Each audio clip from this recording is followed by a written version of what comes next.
Very good morning to all dear students.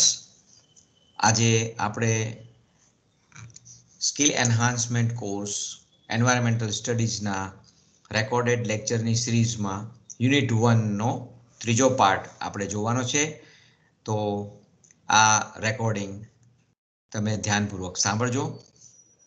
જે કોઈ પ્રશ્નો હોય એની ચર્ચા તમે આપણા પોસ્ટ દ્વારા એટલે કે તમે એમાં ચેટિંગ દ્વારા તમે કરી શકશો. તમે મને પ્રશ્નો પૂછી શકશો અને આ વ્યાખ્યાન બાદ તમને કેટલાક પ્રશ્નો આપવામાં આવશે જેને તમારે તૈયાર કરવાના રહેશે. તો હું મારા પ્રેઝન્ટેશનને સ્લાઇડ મોડ પર લઈ આવું છું.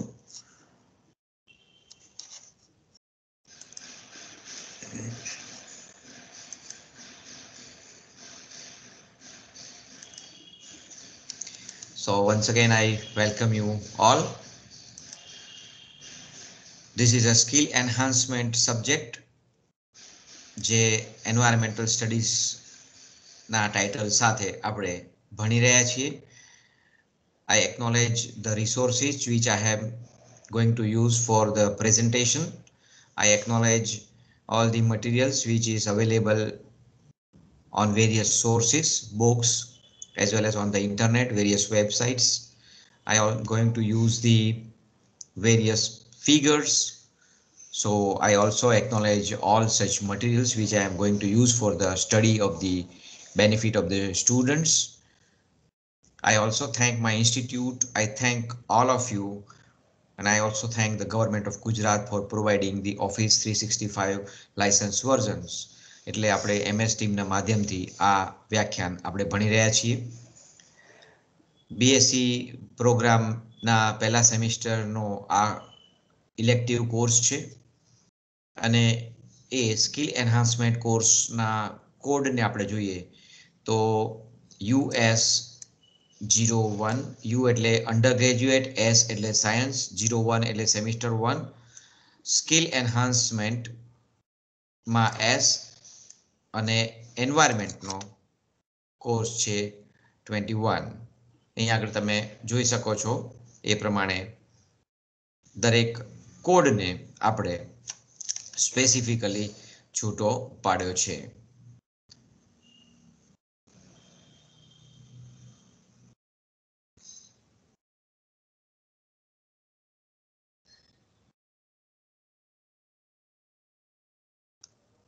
So let us start unit 1.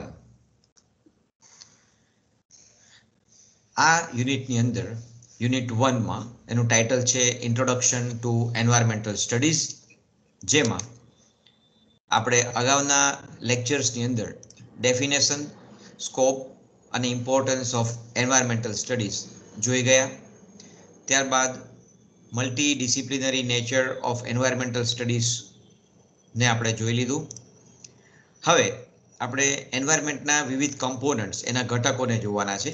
એમાં આજના વ્યાખ્યાનમાં આપણે એટમોસ્ફિયર વિશે વાત કરશું. પર્યાવરણ એટલે શું એની વિવિધ વ્યાખ્યાઓમાં આપણે આ ફિગરને બહુ ભલીભાંતિ ડિટેલમાં જોઈ હતી. એમાંનો એક ઘટક છે જે છે એટમોસ્ફિયર, જે અત્યારે આપણે ભણશું. અન્ય ઘટકો જેવા કે લિથોસ્ફિયર એટલે ભૂઆવરણ, હાઇડ્રોસ્ફિયર એટલે જલાવરણ અને બાયોસ્ફિયર એટલે જીવાવરણ. અને માણસનું પ્રભુત્વ બધી જગ્યાએ છે એટલે માનવ પણ ઘણી જગ્યાએ મહત્વનો રોલ ભજવે છે, એટલે એને આપણે એન્થ્રોપોસ્ફિયર તરીકે ઓળખશું. તો આજે આપણે એટમોસ્ફિયર વિશે વાત કરશું. એક નાની ટૂંકનોંધ પૂછાતી હોય છે. કમ્પોનન્ટ્સના વિવિધ કમ્પોનન્ટ્સને એક જ આકૃતિમાં આ એક સુંદર ગ્રાફિક્સ દ્વારા બતાવવામાં આવ્યું છે, જેમાં વાતાવરણ, જીવાવરણ, જલાવરણ, ભૂઆવરણ અને એક વધારાનું આવરણ અહીંયા તમે જોઈ શકો છો જેને આપણે ક્રાયોસ્ફિયર કહીએ છીએ, કે જ્યાં ગ્લેશિયર્સ છે, જે બરફ આચ્છાદિત વિસ્તારો છે કે જે સદાય બરફથી ઢંકાયેલા હોય છે, તેને આપણે ક્રાયોસ્ફિયર તરીકે ઓળખશું. તો એમાંના એક ઘટક આપણે કમ્પોનન્ટને એટમોસ્ફિયરને આતે આપણે જોવાનો છે. તો એટમોસ્ફિયર એટલે શું? એક શબ્દ જ્યારે પૂછાતો હોય છે પર્યાવરણ, ત્યારે બધા એક શબ્દ બોલી નાખતા હોય છે વાતાવરણ. અહીંયા આગળ બહુ સાવચેત રહેવાની જરૂર છે, કારણ કે હવે તમે કોલેજના વિદ્યાર્થીઓ છો. વાતાવરણ અને પર્યાવરણ આ બંને શબ્દને આપણે બહુ સ્પષ્ટતાથી આગળના લેક્ચર્સમાં જોયા કે બંને જુદા જુદા છે.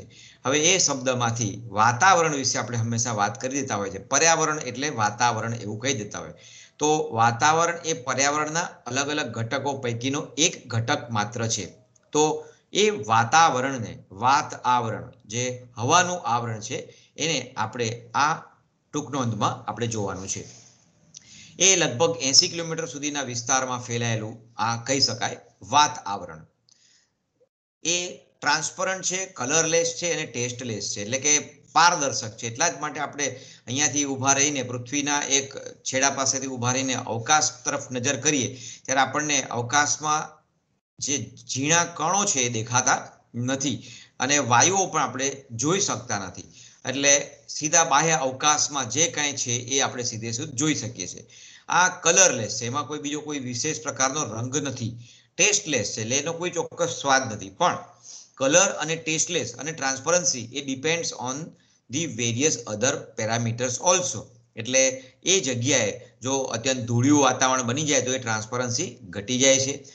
કલર એટલે કે ત્યાં કોઈક એવા વાયુઓની જમાવટ થઈ જાય તો એ કલર વાળું પણ બની શકે છે અને એ વાયુઓની કેરેક્ટરિસ્ટિકને કારણે એમાં આપણને ગંધ પણ આવતી હોય છે, એનો સ્વાદ પણ એક ચોક્કસ પ્રકારનો બની જતો હોય છે. પણ એ જ્યાં સુધી એ ડિફ્યુઝ અને સ્કેટર્ડ માત્રામાં હોય ત્યારે વાતાવરણને પોતાને આપણે વ્યવસ્થિત રીતે જોઈએ તો એ ટ્રાન્સપરન્ટ, કલરલેસ અને ટેસ્ટલેસ છે. વાતાવરણ એટલે પૃથ્વીને ફરતે એક નાનકડી બ્લેન્કેટ, પૃથ્વીએ ઓઢેલી એક ચાદર. તો આ બ્લેન્કેટ છે એ શેનું બનેલું છે, એમાં શું આવેલું છે તો કે એ એન્વેલોપ ઓફ ગેસીસ છે. એટલે એ ગેસીસ વાયુઓનું એક આવરણ છે.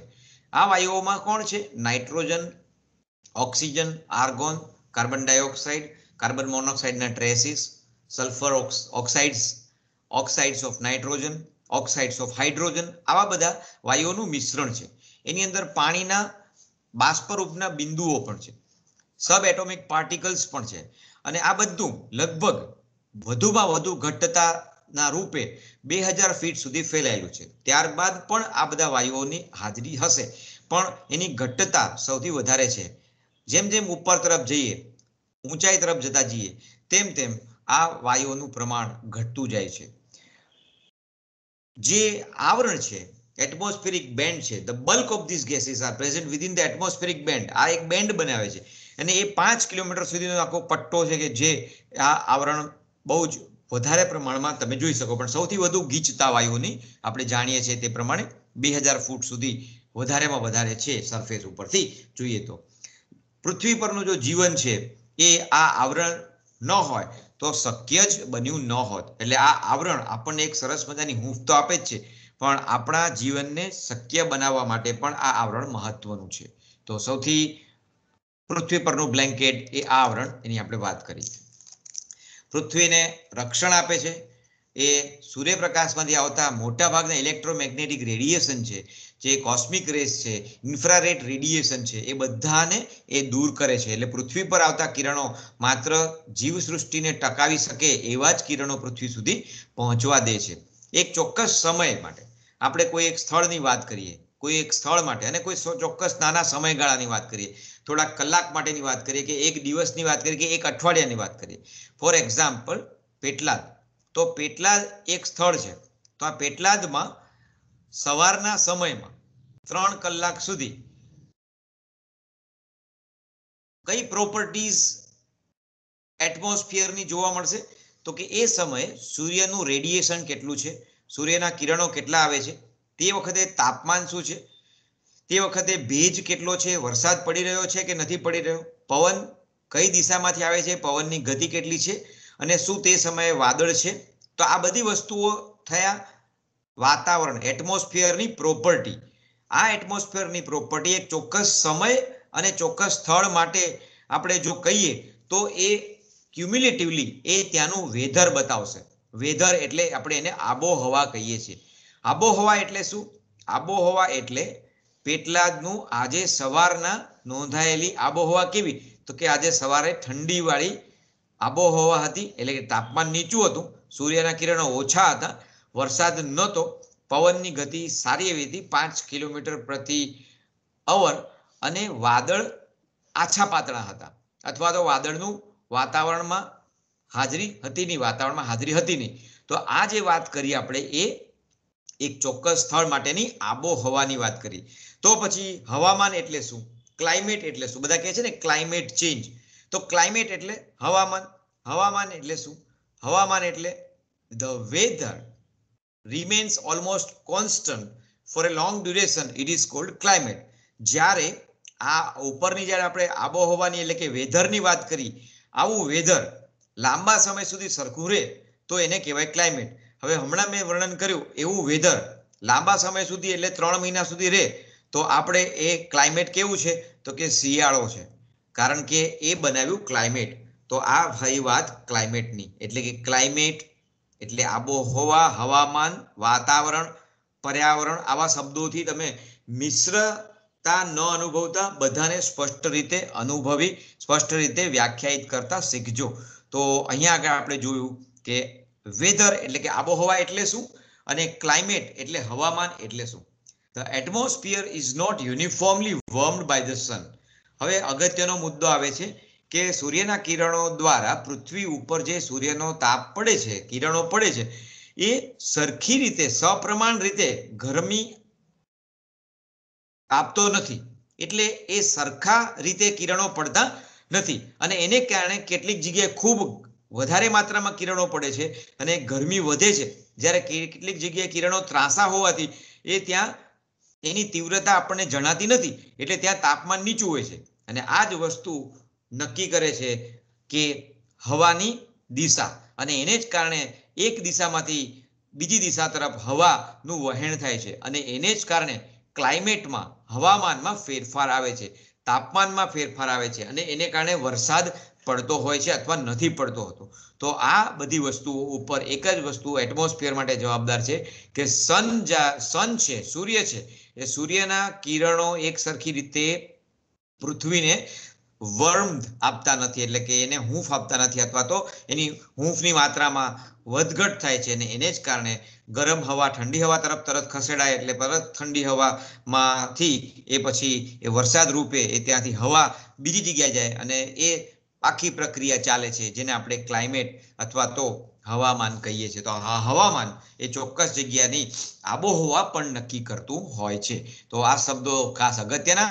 હવે આપણે જોશું એટમોસ્ફિયરનું સ્ટ્રક્ચર શું છે, એનું માળખું શું છે, એટમોસ્ફિયર શેનું બનેલું છે. આપણે અહીંયા ઊભા પૃથ્વી પર ઊભા આકાશ તરફ નજર કરીએ તો આપણને દેખાય છે સીધું અવકાશ અને એમાં તારા, સૂર્ય, ચંદ્ર, આ બધી વસ્તુઓ સીધી દેખાય છે. તો અહીંયા ઊભા હોઈએ આપણે તો આપણી હાજરી તો આ સ્કેલ પ્રમાણે જોઈએ, ત્યાં અહીંયા એક બિંદુ મૂકું તો બિંદુથી પણ નાનો, અહીંયા તો અમે કદાચ મોટો એક પર્વત દોરી દીધો, એટલી ઊંચી એક સ્ટીક દોરી છે, બરાબર, રેડ કલરનું. પણ અહીંયા એક માણસ ઊભો છે અને ઉપરની તરફ જુએ છે, તો એને ખરેખર તો પેલું ટ્રાન્સપરન્ટ એટમોસ્ફિયર હોવાને કારણે કોઈ સ્તર જોઈ શકતું નથી. પણ આપણે જો અહીંયાથી યાત્રા શરૂ કરી અને ઉપર તરફ, અવકાશ તરફ જઈએ તો આપણને જે અનુભૂતિ થાય એ અનુભૂતિની લાક્ષણિકતાઓના આધારે વર્ણન કરતા જઈએ તો એ વર્ણન ચોક્કસ સ્થળ સુધી સીમિત હોય, પછી પાછું વર્ણન બદલવું પડે એવી સ્થિતિ સર્જાય છે અને એને કારણે રચાય છે વિવિધ સ્તર. તો આ સ્તરના નામ કયા કયા છે એ આપણે જોશું. સૌથી પહેલું પૃથ્વીને ફરતે આવેલું સ્તર છે એને આપણે નામ આપશું ટ્રોપોસ્ફિયર, જેને આપણે ક્ષોભ આવરણ કહેશું. ત્યારબાદ જે આવરણ છે એને આપણે સ્ટ્રેટોસ્ફિયર, સમતાપ આવરણ. પછી છે મિસોસ્ફિયર, મધ્ય આવરણ. પછી છે થર્મોસ્ફિયર, ઉષ્મા આવરણ. અને એક્ઝોસ્ફિયર એટલે બાહ્ય આવરણ. એટલે પૃથ્વી પરથી, સપાટી પરથી અવકાશ તરફ આ રીતના સ્તર ટ્રોપોસ્ફિયર, સ્ટ્રેટોસ્ફિયર, મિસોસ્ફિયર, થર્મોસ્ફિયર અને એક્ઝોસ્ફિયર આવેલા છે. આને અહીંયા ઓલરેડી બતાવેલું છે, પણ આગળ જતા પણ હું બતાવીશ. અહીંયા 20 કિલોમીટર લખ્યું છે, અહીંયા 50 કિલોમીટર લખ્યું છે, એની ચોક્કસ હાઈટ પણ બતાવી છે કે કેટલા કિલોમીટર ઉપર જાઓ તો તમને આ આવરણ આવે અથવા પૂરું થાય. તો અહીંયા આગળ પૃથ્વી પરથી 0 કિલોમીટરથી શરૂ કરી અને 20 કિલોમીટર સુધીનું આવરણનો જે લેયર બને છે અથવા આવરણ બને છે એને આપણે, વાયુના આવરણને આપણે ટ્રોપોસ્ફિયર તરીકે ઓળખશું. એ લગભગ 16 થી 20 કિલોમીટર જેટલું કહી શકાય. અંદાજે અહીંયા 20 લખ્યું છે. પછી 20 કિલોમીટરથી ઉપર 30 કિલોમીટર બીજા ટ્રાવેલ કરીએ એટલે પૃથ્વીથી 50 કિલોમીટર ઉપર સુધી આપણે જઈએ તો એ 50 કિલોમીટરનો 20 થી 30 કિલોમીટર એડ કરતા 50 કિલોમીટરનો જે પટ્ટો બને છે એ સ્ટ્રેટોસ્ફિયર છે. પછી પૃથ્વીથી 85 કિલોમીટર ઉપર સુધી મિસોસ્ફિયર છે, પણ એ 50 થી 85 વચ્ચેનું સ્તર મિસોસ્ફિયર તરીકે ઓળખાશે. એવી જ રીતે પૃથ્વીથી 85 કિલોમીટર ઉપરના સ્તરથી 690 કિલોમીટર સુધીનું સ્તર થર્મોસ્ફિયર તરીકે ઓળખાય છે. અને 690 કિલોમીટર ઓનવર્ડ બહાર જઈએ તો એ બાહ્ય આવરણ છે. અહીંયા આગળ બીજા ચિત્રોની સાથે કેટલાક આકૃતિઓ પણ બતાવવાનો પ્રયત્ન કર્યો કેટલાક ચિત્રો દ્વારા. સૌથી નીચેના સ્તરમાં તમે જુઓ છો ટ્રોપોસ્ફિયરમાં વિમાન ઉડી રહ્યું છે. એટલે આપણે જે માનવ ગતિવિધિ છે એ અહીંયા સુધી કહી શકાય. સ્ટ્રેટોસ્ફિયર સુધી આપણે બલૂન ઉડાડી શકીએ છીએ. મિસોસ્ફિયરમાં પેલી ઉલ્કાપાત થાય તો એ મિસોસ્ફિયરમાં આવીને ભસ્મ થઈ જતી હોય. પછી તમે લોકોએ નોર્ધન લાઇટ્સ વિશે સાંભળ્યું હોય. અવકાશમાં થતી જે ખગોળીય રચના છે નોર્ધન લાઇટ્સ, જે અલગ અલગ પ્રકારની લાઇટ્સ છે રિફ્લેક્શનને કારણે આપણને નોર્ધન પોલ ઉપરથી દેખાય છે, તો તે થર્મોસ્ફિયરમાં બનતી હોય છે. અને આપણા જે ઉપગ્રહો છે બધા એ એક્ઝોસ્ફિયરમાં તરતા હોય છે. આ વસ્તુ આગળની કેટલીક આકૃતિમાં ફરી રિપીટ થશે, એટલે આ તમારા માટે બહુ જરૂરી છે. આ આકૃતિ ફરીથી તમારી સામે વધારે બીજા વિશેષ લક્ષણો સાથે અહીંયા આગળ છે. મેં હમણાં કહ્યું એ પ્રમાણે ટ્રોપોસ્ફિયરની અંદર ક્લાઉડ્સ છે, વરસાદ પડે છે. લેફ્ટ સાઈડની આકૃતિમાં તમે જુઓ તો અહીંયા આગળ ક્લાઉડ્સ બતાવેલા છે, વિમાન ઉડી રહ્યું છે. તો એક બીજો પટ્ટો બતાવ્યો છે ને એને બતાવ્યું છે ઓઝોન લેયર. ઓઝોન લેયર આ બતાવ્યું છે. આ લેયર જે જાય છે એ ઓઝોન લેયર છે. આ પટ્ટો દેખાય છે, આ ઓઝોન લેયરનો પટ્ટો તમે જોઈ રહ્યા છો. તે ટ્રોપોસ્ફિયર અને સ્ટ્રેટોસ્ફિયરની વચ્ચે છે. એટલે ટ્રોપોસ્ફિયર પૂરું થાય પછી જે લેયર શરૂ થાય છે એનું નામ છે સ્ટ્રેટોસ્ફિયર. સ્ટ્રેટોસ્ફિયરનું સૌથી નીચેનું લેયર એ ઓઝોન લેયર, જેમાં જેટ વિમાન સ્ટ્રેટોસ્ફિયરમાં ઉડી શકે છે. એ 55,000 થી ઉપરની હાઈટ ઉપર એ તમે એને જોઈ શકો છો ઉડતા. ત્યારબાદ ઉલ્કાઓ છે એ મિસોસ્ફિયરમાં આવે છે. મિસોસ્ફિયરમાં અહીંયા આગળ તમે જુઓ છો થર્મોસ્ફિયર અને મિસોસ્ફિયરની અંદર આપણે તમે કહી શકાય કે નોર્ધન લાઇટ્સની વાત કરી. તો બીજી તરફ તમે જુઓ છો અહીંયા આગળ પર્વતીય સંરચના બતાવી છે. અને આપણે કદાચ આ આકૃતિને હિમાલય સાથે સરખાવીએ, કારણ કે પૃથ્વી પર સૌથી ઊંચામાં ઊંચું સ્થળ છે માઉન્ટ એવરેસ્ટ. તો માઉન્ટ એવરેસ્ટથી ઉપર 8 કિલોમીટર જેવું કહી શકાય. માઉન્ટ એવરેસ્ટ પૃથ્વીની સપાટીથી કેટલો ઊંચો છે? 8 કિલોમીટર ઊંચાઈ પર આવેલો છે. એ 8,000 થી વધુ ઊંચાઈ વાળો છે. અને હમણાં જ એની ફરીથી કોઈક હાઈટ ડિક્લેર કરવામાં આવી છે. તો આ એપ્રોક્સિમેટલી 8 કિલોમીટર ઉપર અને બીજો 8 કિલોમીટર એટલે 16 કિલોમીટર થાય. એટલે હિમાલયની ટોચ ઉપર તમે ઉભા રહો તો તમારી ઉપર 8 કિલોમીટરનો બેન્ડ એ પૃથ્વીનો ટ્રોપોસ્ફિયરનો એટલે કે ક્ષોભ આવરણનો છે. જ્યારે પૃથ્વીની સપાટી પર આપણે બધા અત્યારે ઊભા છીએ ત્યાંથી 16 કિલોમીટર સુધીનો પટ્ટો આખો દેખાય છે એ ટ્રોપોસ્ફિયરનો છે. આ 16 કિલોમીટરથી માંડીને પૃથ્વીની હાઈટથી 50 કિલોમીટર સુધીનો પટ્ટો છે એને આપણે સ્ટ્રેટોસ્ફિયર તરીકે ઓળખશું. પણ એક બીજા નવા શબ્દોનો અહીંયા આગળ ઉલ્લેખ કરવાનો શરૂ થયો છે, એટલે હું એનો ઉલ્લેખ કરું છું. અને એનું નામ છે ટ્રોપોપોઝ. તમે કોઈ મ્યુઝિક વગાડતા હો તો પોઝ કરવામાં આવે છે. પોઝ એટલે સ્થિર, સ્થાપિત કરી દેવામાં આવે કે હવે એ આગળ નથી જતું. તો આ ટ્રોપોપોઝ હવે એ આગળ જતું નથી. ટ્રોપોસ્ફિયર અટકી ગયું અહીંયા. અને કયું સ્તર શરૂ થયું છે? સ્ટ્રેટોસ્ફિયર. એટલે સ્ટ્રેટોસ્ફિયર અને ટ્રોપોસ્ફિયરની વચ્ચેનું જે જંકશન છે એને આપણે કહેશું ટ્રોપોપોઝ. એવી જ રીતે સ્ટ્રેટોસ્ફિયર જ્યાં પૂરું થાય અને મિસોસ્ફિયર શરૂ થાય તો શું પૂરું થઈ ગયું છે? શું અટકી ગયું છે? શું સ્થિર થઈ ગયું છે? તો કે સ્ટ્રેટોસ્ફિયર. એટલે આપણે એને કહેશું સ્ટ્રેટોસ્પોઝ.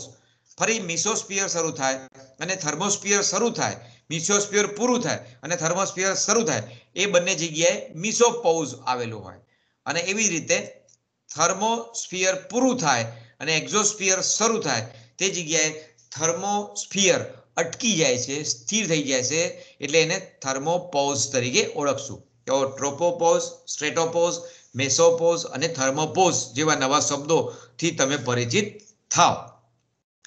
તો ફરીથી આમાં હું વધારે કહીશ નહીં, પણ અહીંયા આગળ તમે પેલી આકૃતિમાં કદાચ બરાબર ન જોઈ શકતા હો તો અહીંયા આગળ આ ટ્રોપોપોઝ બહુ સ્પષ્ટ રીતે બતાવવામાં આવેલો છે. આ એક લેયર આપણે એને કહ્યું સળંગ લેયર કરી દીધું આપણે, બરાબર. આપણે ગોળાઈને કારણે આગળની આકૃતિમાં આપણે ગોળાઈમાં જોતા હતા, પણ આપણે ગોળાઈમાં આપણે નથી જોવું અને સ્ટ્રેટ જોવું હોય તો એ લેયર ક્યાં કઈ જગ્યાએ છે તમે એ જાણી શકો છો. તો આ બધી વસ્તુઓમાં આ સ્તર અહીંયા આગળ છે. ટ્રોપોપોઝ પાસે ઓઝોન લેયર આવેલું છે. અહીંયા આગળ ઓઝોન આખું બતાવેલું છે, એ ખરેખર ખોટું છે, પણ ઓઝોન છે એ અહીંયા છે.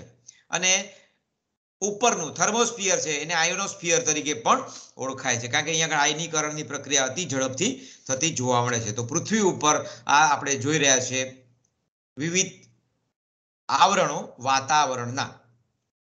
પૃથ્વીને અહીંયા આગળ કેન્દ્રમાં રાખી અને અહીંયાથી ઉપરની તરફ જોઈએ તો જે વાતાવરણ છે એ, અને ઇક્વેટરથી આ તરફ જોઈએ તો એ વાતાવરણ એક સરખી જાડાઈનું અમુક સ્તરમાં નથી, પછી એ ગોળ બરોબર આકાર ધારણ કરે છે પૃથ્વીના કદને કારણે. અને હમણાં એમ કહ્યું એ પ્રમાણે નોર્ધન પોલ અને સધર્ન પોલ પાસે એ આવરણ પાતળું છે, જ્યારે ઇક્વેટર પાસે એની જાડાઈ વધારે છે. 25 થી 30,000 ફૂટ જેટલું જ આવરણ છે, ત્યારે આ જ આવરણ એટલે કે સૌથી બહારનું ટ્રોપોસ્ફિયરનું આવરણ, બહારનું એટલે આપણા પૃથ્વીનું સૌથી પહેલું આવરણ, એ ટ્રોપોસ્ફિયર પોલ પાસે એટલે કે ધ્રુવીય ક્ષેત્રો પાસે, ઉત્તર ધ્રુવ અને દક્ષિણ ધ્રુવ પાસે 25 થી 30,000 ફૂટનું છે, જ્યારે આ જ આવરણ ટ્રોપોસ્ફિયરનું આવરણ એ ઇક્વેટર અને એની આસપાસની વિસ્તારોમાં 55 થી 65,000 ફૂટનું જોવા મળે છે. અને ત્યારબાદ આવરણો તમે અહીંયા આગળ માઇલ્સમાં બતાવ્યા છે, કારણ કે અત્યંત ઘટ્ટ અને મોટા છે એની સરખામણીમાં, તો તે સ્ટ્રેટોસ્ફિયર, મિસોસ્ફિયર અને થર્મોસ્ફિયર બતાવેલા છે. આમાંથી પરીક્ષામાં તમને કેટલાક આંકડા પૂછાતા હોય છે. તો હવે આપણે દરેક આવરણને કેટલાક મુદ્દાઓ સાથે સમજીએ. ધ ટ્રોપોસ્ફિયર, જેને આપણે ક્ષોભ આવરણ કહેશું. The lower most layer of the troposphere. આપણે જાણીએ છીએ કે ટ્રોપોસ્ફિયર એ પૃથ્વી પરનું સૌથી પહેલું અને સૌથી આવરણોમાંનું સૌથી નીચેનું આવરણ છે, જે આપણા પૃથ્વીની એટલી ગરમી પૂરી પાડે છે કે જેને કારણે સજીવો જીવંત રહી શકે છે. એની ઊંચાઈ 8 કિલોમીટરથી માંડીને 16 કિલોમીટર જેટલી જોઈ શકાય છે, આપણે આગલી આકૃતિમાં જોયા. અને આ આવરણની અંદર લગભગ વાતાવરણમાં રહેલા 70% વાયુઓ આ આવરણમાં જોવા મળે છે. એનો મતલબ કે અહીંયા આગળ વાયુઓની ઘટતા આવરણમાં સૌથી વધુ છે. પૃથ્વી પર જે કિરણો પડે છે, સૂર્યના કિરણો પૃથ્વીની સપાટી પર પહોંચે પછી અંદર પેનિટ્રેટ થતા નથી, એટલે આ આવરણને સતત ગરમ કરે છે. એટલે આપણને જે પણ કંઈ ગરમી અનુભવાય એ સૌથી લોએસ્ટ એટલે કે પૃથ્વીની સપાટી પર અનુભવાય. પણ જેમ જેમ આપણે પૃથ્વીની સપાટીથી ઉપર તરફ જઈએ તેમ તેમ એની ટેમ્પરેચરમાં શું ફરક પડે છે એ આપણને આ સ્લાઇડ બતાવે છે. એનો મતલબ થયો કે પૃથ્વીનું સૌથી વધારે ગરમમાં ગરમ ક્ષેત્ર વાતાવરણમાં નહીં, પૃથ્વી ઉપર, તો એની સપાટી પર આપણે જ્યાં ઊભા છીએ ત્યાં. પણ જેમ જેમ આપણે હાઈટ ઉપર જશું, આપણને બધાને અનુભવ છે કે ઊંચાઈ ઉપર જેમ જેમ આપણે આગળ વધતા જઈએ તેમ તેમ આપણને ઠંડી લાગવા માંડે છે, કારણ કે તે જ જગ્યાએ નીચેના ભાગમાં ઉનાળો હોય તો ઉપરની તરફ તમે જાઓ તો તમને ગરમીને બદલે ઠંડી અને ઠંડીની ઋતુનો અનુભવ થશે. તમે દાખલા તરીકે હિમાલયના ક્ષેત્રમાં જે તળેટીના વિસ્તારો છે ત્યાં ટેમ્પરેચર આપણે એમ થાય ને કે હિમાલય વિસ્તારમાં તો હંમેશા ઠંડી જ પડતી હોય છે, એવું નથી.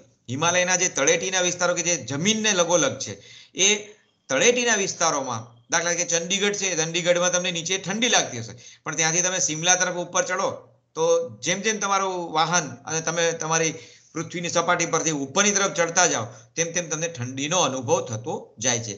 વિમાનમાં પણ બેસો તો એ જ રીતનો અનુભવ થાય કે વિમાન અમુક હાઈટથી ઉપર જતું રહે એટલે બહાર -ડિગ્રી ટેમ્પરેચર હોય, પણ આપણી અંદર આપણને સજીવ રાખવા માટે આપણી અંદરના કેબિનનું વાતાવરણ એવું કે જેથી આપણને હૂંફ મળી રહે, ઉષ્મા મળી રહે એટલું જ હોય. તો આ જે છે એ ટર્મિનોલોજીને સમજીએ. અહીંયા તમારી સામે એક આકૃતિ મૂકી છે, એને ધ્યાનપૂર્વક સમજજો. અહીંયા આગળ દરેક લેયર પણ બતાવે છે અને લેયરની સાથે સાથે ટેમ્પરેચરમાં થતો ફેરફાર પણ દર્શાવેલો છે. અહીંયાથી નીચે અહીંયા આગળ તમે ટેમ્પરેચર જોઈ શકો છો. અહીંયા 0 ડિગ્રી ટેમ્પરેચરથી અહીંયા શરૂઆત થાય છે અને આપણે જાણીએ છીએ કે જે ટેમ્પરેચર એવરેજ ટેમ્પરેચર પૃથ્વી પરનું છે એ અહીંયાથી કદાચ શરૂ થાય તો જેમ જેમ હાઈટ ઉપર ચડતા જઈએ છીએ તેમ તેમ એ ટેમ્પરેચર માઇનસ તરફ જાય છે, અથવા તો કોલ્ડ થાય પહેલા, પછી 0 થી પછી માઇનસમાં જાય. અને આપણે ટ્રોપોસ્ફિયર અને ટ્રોપોપોઝ પાસે પહોંચીએ તો એ લગભગ -55 કે 56 ડિગ્રી જેટલું હોય છે, -56 ડિગ્રી. એટલે આપણે જ્યારે વિમાનની અંદર યાત્રા કરતા હોય ને આપણું વિમાન ઓઝોનના લેયરની લગભગ નજીક પહોંચ્યું હોય 30-35 હજાર ફૂટની ઊંચાઈ ઉપર, જ્યારે આપણને ખબર પડે કે આપણું વિમાન 35,000 ફૂટની ઊંચાઈ ઉપર છે અને લગભગ international flight, long distance flight હોય એ 35 થી 40,000 ફૂટ ઉપર ઉડતી હોય છે. જ્યારે ડોમેસ્ટિક ફ્લાઇટ હોય, દાખલા તરીકે અમદાવાદથી તમે દિલ્હી જાઓ કે અમદાવાદથી મુંબઈ જાઓ તો એ ફ્લાઇટ 10,000 ફૂટની ઊંચાઈ ઉડતી હોય છે. તો 10,000 ફૂટની ઊંચાઈએ તમે જાઓ તો એની બહારનું તાપમાન -25 ડિગ્રી હોય. પણ ઇન્ટરનેશનલ ફ્લાઇટમાં તમે જાઓ, કારણ કે હું એટલા માટે કહું છું કે આપણે એ ફ્લાઇટ્સની અંદર, વિમાનની અંદર તમારું વિમાન કેટલી હાઈટ ઉપર છે, ફ્લાઇટ કેટલી હાઈટ ઉપર છે અને બહારનું ટેમ્પરેચર શું છે એ તમારી સીટની સામે બેઠેલા સ્ક્રીન ઉપર, સામે મૂકેલા સ્ક્રીન ઉપર સતત આવતું હોય તો તમે ત્યાં અવલોકન કરશો તો તમને ત્યાં બહારનું ટેમ્પરેચર પણ જોવા મળશે. તો આ ટ્રોપોપોઝ પાસે લગભગ -56 ડિગ્રી જેવું હોય અને જ્યાંથી આ ટેમ્પરેચર ફરી પાછું વધવાનું શરૂ થાય, માઇનસમાંથી હવે પાછું પ્લસ તરફ જાય, પણ ભલે માઇનસમાં જ હોય તો એ જે જગ્યાએ જાય ટેમ્પરેચર બદલાય એ જગ્યાને આપણે પોઝ જગ્યાએ નામ આપ્યું છે. પોઝ ક્યાંથી નક્કી થાય છે કે જ્યાંથી તાપમાન આ વાતાવરણના લેયરનું બદલાય અને ત્યાંથી જ નક્કી કરી શકાય કે આ જગ્યા હવે ટ્રોપોસ્ફિયર અથવા કોઈ એક સ્ફિયર પૂરો થયો. એવી જ રીતે ફરી પાછા તમે સ્ટ્રેટોસ્ફિયરમાં જો તમે તાપમાન ઊંચાઈ પ્રમાણે જોતા જાઓ તો તમે જોશો તો અહીંયા આગળ ફરી તાપમાન એ માઇનસમાંથી પ્લસ તરફ જાય છે અને ફરીથી એ 0 ડિગ્રી સુધીથી આગળ નથી વધતું, અહીંયાથી 0 ડિગ્રી જેટલું જ પહોંચે છે. તો 0 ડિગ્રી અથવા -5 ડિગ્રી જેટલું પહોંચી અને ફરીથી એ તાપમાન પાછું પોતે જ્યાંથી હતું ત્યાંથી બદલવાનું શરૂ થશે અને અહીંયાથી ફરી પાછું એ માઇનસમાં શરૂ થાય છે મિસોસ્ફિયરમાં. અને મિસોસ્ફિયરમાં તમે જે જગ્યાએ -100 પહેલા લગભગ 85 સુધી પહોંચે અને ફરી પાછું એ પ્લસ તરફ જાય એટલે એ આવશે મિસોપોઝ. 0 આવ્યું એટલે સ્ટ્રેટોસ્પોઝ આવ્યું, ફરી -85 આવ્યું એટલે મિસોપોઝ આવ્યું અને પછી ટેમ્પરેચર અત્યંત વધી જાય છે કારણ કે હવે આવરણને અટકાવનારા કોઈ છે નહીં. એટલે એક સમય એવો આવશે કે 20, 40, 50 અને પછી ધીમે ધીમે ટેમ્પરેચર માઇનસને બદલે પોઝિટિવ થતું જાય છે અને પછી તો તમે જાણો છો એમ સૂર્ય પોતે તો 1600 ડિગ્રી સેન્ટીગ્રેડ ધરાવે છે એટલે એ ટેમ્પરેચર ઘણું બધું વધી જાય છે. તો અહીંયા આગળ આ બધા અલગ અલગ આવરણ છે. તો આ શબ્દોને આપણે સમજીએ. મેં હમણાં તમને આકૃતિમાં સમજાવ્યું એ વસ્તુને આપણે આ શબ્દોમાં જોઈ લઈએ. The changes of the temperature with altitude is known as lapse rate. જેમ જેમ ઊંચાઈ વધતી જશે અથવા ઊંચાઈની સાથે સાથે તાપમાન બદલાતું જશે, આ બદલાત છે એને આપણે લેપ્સ રેટ કહીએ છીએ. The temperature decreases uniformly with altitude. આપણે જોયું કે જેમ જેમ altitude આપણે બદલાતો જશે, ઊંચો થતો જશે એમ તાપમાન ઘટતું જાય છે અને આને નેગેટિવ લેપ્સ રેટ કહેવાય કારણ કે તાપમાન નેગેટિવ તરફ જઈ રહ્યું છે. The cold layer -56 degree centigrade at the top of the troposphere shows a temperature inversion. હવે અહીંયાથી ટેમ્પરેચરનું ઇન્વર્ઝન થશે એટલે that is a negative to positive lapse અને આ નેગેટિવ થી પોઝિટિવ લેપ્સ તરફ જાય એને આપણે કહેશું ટ્રોપોપોઝ. તો આ ટ્રોપોપોઝ શબ્દ ક્યાંથી આવ્યો એ આપણે અહીંયા આગળ, હવે તે ટેમ્પરેચર પોઝ થઈ ગયું અને એ પોઝ ટેમ્પરેચર પરથી ટેમ્પરેચર બદલાયું from negative to positive lapse ગયું માટે એને આપણે ટ્રોપોપોઝ. અને આવું રિવર્સ થશે, પોઝિટિવમાંથી હવે નેગેટિવ તરફ જશે તો હવે એ આવશે સ્ટ્રેટોસ્પોઝ અને ફરીથી પાછું મિસોપોઝમાં નેગેટિવમાંથી પોઝિટિવ તરફ જશે. તો આ પોઝ એરિયાની મેં તમને વાત કરી. તો લેપ્સ રેટ. સ્તરનું બીજું લેયર ધ સ્ટ્રેટોસ્ફિયર, જેને આપણે સમતાપ સ્તર અથવા તો ઉર્ધ્વ મંડળ તરીકે ઓળખીએ છીએ, જે આવરણનું બીજું લેયર છે. આ ખૂબ સ્ટેબલ લેયર છે અને એમાં 50 થી 55 કિલોમીટર જેટલી જાડાઈનું એ છે. It contains a layer of sulfates which is important to the formation of rain. અને આ સ્તર વાતાવરણમાં જે છે તે આપણા માટે વરસાદ લાવવા માટે અત્યંત જરૂરી એવા સલ્ફેટ્સને ધારણ કરે છે.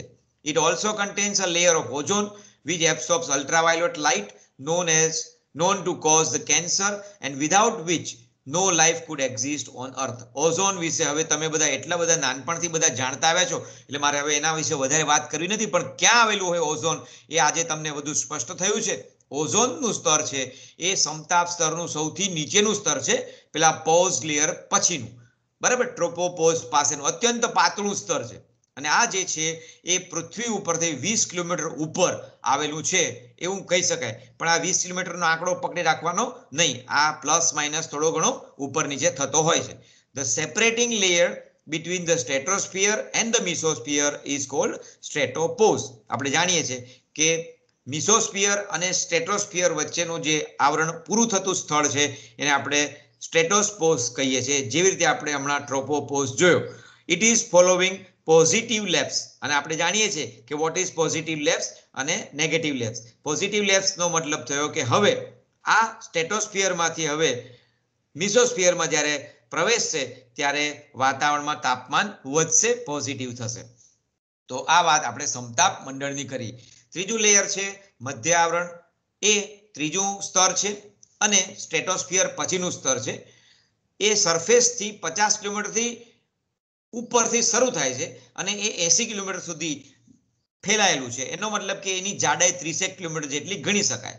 આ લેયરમાં ટેમ્પરેચરનું જે રેન્જ છે એ -10 ડિગ્રીથી -85 ડિગ્રી જેટલું જોવા મળે છે. એટલે આપણે અહીંયા જોઈ શકીએ કે એનો ટાઈમ લેપ્સ કેવો છે. આ ટાઈમ લેપ્સ રેટ નેગેટિવ છે. This layer is plays a significant role. આપણા બધા જ sound wave, short waves which are reflected from this layer. આપણે વાતાવરણમાં આ સ્તરમાંથી જ આ જગ્યાએથી સાઉન્ડ વેવ અને શોર્ટ વેવ્સ જે રેડિયો વેવ છે એ પાછા રિફ્લેક્ટ થઈને આવે છે અવકાશમાં. અહીંયા સુધી આપણે આનો લાભ લઈએ છીએ. This layer separating the mesosphere and the thermosphere is known as a mesopause. અને આપણે જાણીએ છીએ કે સ્ટ્રેટોસ્ફિયર અને મિસોસ્ફિયર વચ્ચેનું જે આવરણ હતું હવે મિસોસ્ફિયરથી આગળ જવાનું છે, મિસોસ્ફિયરથી થર્મોસ્ફિયરમાં આવ્યું. તો મિસોસ્ફિયરથી થર્મોસ્ફિયર બાજુ જાય તો મિસોસ્ફિયર પોઝ થઈ જશે, તો આપણે એને કહેશું મિસોપોઝ. તો અહીંયા આગળ સ્ટ્રેટોસ્પોઝથી શરૂ થઈને મિસોસ્પોઝમાં પૂરું થાય છે એવું આપણે કહી શકીએ. અને ચોથું લેયર છે જેને આપણે થર્મોસ્ફિયર અથવા ઉષ્મા આવરણ કહીએ છીએ, કે બહુ જ ગરમ છે. It is 80 kilometre above extend up to 500 kilometre. આપણે એવું કહી શકીએ કે 500 કિલોમીટર કે 499 કિલોમીટર કે 620 કિલોમીટર. પણ અહીંયા આગળ આ 80 કિલોમીટરથી ઉપરનું જે આવરણ છે એ થર્મોસ્ફિયર તરીકે, ઉષ્મા આવરણ તરીકે ઓળખાય છે. અહીંયા ટેમ્પરેચર અત્યંત વધતું જાય છે, એલ્ટિટ્યુડ વધતો જાય અને એને કારણે અહીંયા આગળ પોઝિટિવ લેપ્સ રેટ આપણને જોવા મળે છે. આ લેયરમાં આયોનીકરણની પ્રક્રિયા બહુ જ થાય છે, આગલા લેયરમાં પણ થતી હોય છે, પણ અહીંયા આગળ પૂર્ણપણે આયોનાઇઝેશન થતું જોવા મળે છે. એટલે ionisation of element like oxygen, nitric acid takes place in these uppermost layer. એટલે અહીંયા આગળ વાયુઓ પોતે પોતાના બંધારણીય રૂપમાં રહી શકતા નથી અને સંપૂર્ણપણે એ પોતે પોતાનું માળખું, અહીંયા વાયુ તરીકેનું માળખું, વાયુ તરીકેની લાક્ષણિકતા ગુમાવે છે. એટલે ત્યાં તેની કેમેસ્ટ્રી આખી બદલાઈ જતી હોય છે. એટલે હવે આ થર્મોસ્ફિયર એ ઉષ્મા આવરણ છે અને એક્ઝોસ્ફિયર એટલે સૌથી બહારનું આવરણ, outer most layer of the atmosphere. It starts from 500 kilometre above the earth surface and extend up to 1600 kilometer and give way to the interplanetary space. The temperature is about above 1200 degrees centigrade. અને આ જગ્યાઓમાં જે બહારની બાજુ આપણા જે satellites બધા છે એ અથવા અવકાશની અંદર જે આપણી યાત્રાઓ થાય છે એ અવકાશની યાત્રા માટેનું આ બફર ઝોન છે અને પછી સીધું વસ્તુ અવકાશમાં નીકળી જાય છે. તો ધીસ ઇઝ અ એક્ઝોસ્ફિયર. આને સમરાઇઝ કરવા માટે આ ટેબલને મૂક્યું છે, તમે સેજ બધા ધ્યાનપૂર્વક વાંચો. આંકડામાં પ્લસ માઇનસ હોય તો બહુ જરાક સમજી લેજો. 0 થી 11 કિલોમીટરનો એરિયા આપણે 16 કિલોમીટર ગણ્યો હતો એ ટ્રોપોસ્ફિયર. ટેમ્પરેચર 15 ડિગ્રીથી માંડીને -56 ડિગ્રી. અને જે વાયુઓનું મહત્વના વાયુઓ આ વિસ્તારમાં જોવા મળે છે એ nitrogen, oxygen, carbon dioxide, H2O બધા આ વાયુઓ છે. સ્ટ્રેટોસ્ફિયર જે 16 કિલોમીટરથી 50 કિલોમીટર સુધી ગણી શકાય. અહીંયા 11 થી 50 આ કઈ જગ્યાએથી લેવાયું છે, કયા સ્થળથી લેવાયું છે એના આધારે આપણે અહીંયા આગળ જોઈએ છે. -56 થી -2 ડિગ્રી ટેમ્પરેચર એટલે કે અહીંયા આગળ વળી પાછો નેગેટિવ લેપ્સ જોવા મળે છે. અહીંયા આગળ O3 મિસોસ્ફિયર 50 થી 85, -2 to -92. ઓઝોન, ઓક્સિજનના મોલેક્યુલ્સ તરીકે, ઓક્સિજન તરીકે અને નાઇટ્રસ ઓક્સાઇડ તરીકે બધા અહીંયા જોવા મળશે. થર્મોસ્ફિયર છે 85 થી 800 અથવા 500 આપણે હમણાં જોયું, એમાં -92 થી આગળ વધતા જઈએ એટલે પોઝિટિવ લેપ્સ રેટ જોવા મળશે અને 1200 ડિગ્રી સેલ્સિયસ સુધીનું ટેમ્પરેચર જોવા મળ્યું છે. પણ એ વાયુની માત્રા હવે આયોનાઇઝેશનની રૂપમાં તમને જોઈ શકો છો. એક્ઝોસ્ફિયર છે એ સૌથી બહારનું સ્તર છે અને જેનું ટેમ્પરેચર અત્યંત વધારે છે, 1200 ડિગ્રી સેલ્સિયસથી વધારે છે. તો આ એક જસ્ટ સમરી ચાર્ટ છે અને છેલ્લે તમારી સામે આ બધું જ જે કાંઈ છે એ સમાપ્ત કરેલું છે. તમે સેજ હું થોડીક વાર માટે જોઉં તો તમે એને ક્લાઉડ્સને જુઓ, જે પ્લેન ઉડી રહ્યા છે તેને જો, કોમર્શિયલ જેટ ઉડી રહ્યું છે, સ્પાય પ્લેન છે, વેધર બલૂન કેટલા લેયરમાં પહોંચી શકે, રોકેટ કઈ રીતે પેલું ટર્ન લઈને કયા લેયરમાંથી મિસોસ્ફિયરમાંથી બહાર નીકળે છે, મીટરોઇડ્સ એટલે કે જે ઉલ્કાઓ છે એ તમે ત્યાં જોઈ શકો છો. પેલા જે નોક્ટિલ્યુસન્ટ ક્લાઉડ્સ છે જે કલર આપે છે એ કયા વાતાવરણમાં ગર્જના કરતા હોય છે એ તમે લેયર જોઈ શકો છો. સાથે સાથે ટેમ્પરેચરની રેડ લાઇન પણ તમને ટાઈમ લેપ્સ રેટ પણ બતાવે છે. તો આ રીતે આ આખું ચેપ્ટરનું સમરી ચાર્ટ આકૃતિમાં તમે જોઈ શકો છો. અને અહીંયા આગળ માઉન્ટ એવરેસ્ટ બતાવવાનો પ્રયત્ન કર્યો છે અને આ સમુદ્ર અહીંયા આગળ ઊંચો બતાવેલો છે. તો અહીંયા આગળ આ સમુદ્ર, એક બાજુ માઉન્ટ એવરેસ્ટ અને ક્લાઉડ્સની વાત અહીંયા રજૂ કરી છે. તો સૌથી છેલ્લે કે આ લેયર તમને યાદ રાખવામાં ઘણીવાર મુશ્કેલી પડતી હોય તો મને એક બહુ સરસ ઇન્ટરનેટ પરથી આ સ્લાઇડ મળી છે. આ મારું નિર્માણ પામેલી વસ્તુ નથી, પણ મને જે સરસ લાગ્યું છે હું તમારી સાથે શેર કરું છું. તો પરીક્ષામાં યાદ રાખવાનું છે, trust me in the exam. બરાબર, પરીક્ષામાં મને મારા પર વિશ્વાસ રાખો, trust me in the exam. અને લગભગ આપણે આવું જ કરતા હોય છે, આપણે બીજા ઉપર ટ્રસ્ટ રાખતા હોઈએ અને પેલો માણસ તૈયાર કરશે અને પછી ટ્રસ્ટ ખોટું પડતું હોય. પણ ફોરગેટ, આ શબ્દ, આ વાક્ય તમને આ વાતાવરણના લેયર બતાવશે. ટ્રસ્ટ મી માંથી TR એ ટ્રોપોસ્ફિયર છે, ST ટ્રસ્ટનો ST શબ્દ છે એ સ્ટ્રેટોસ્ફિયર છે, ME છે એ મિસોસ્ફિયર છે, થર્મોસ્ફિયર એ TH શબ્દ બતાવશે અને એક્ઝોસ્ફિયર EX એ એક્ઝામમાંથી બતાવશે. તો trust me in the exam. Troposphere, stratosphere, mesosphere, thermosphere, exosphere. So I thank all of you for listening this part of the video lecture. Thank you very much. So હવે હું મારા પ્રેઝન્ટેશનને બંધ કરું છું અને હું મારા સ્ક્રીન ઉપર પરત આવું છું.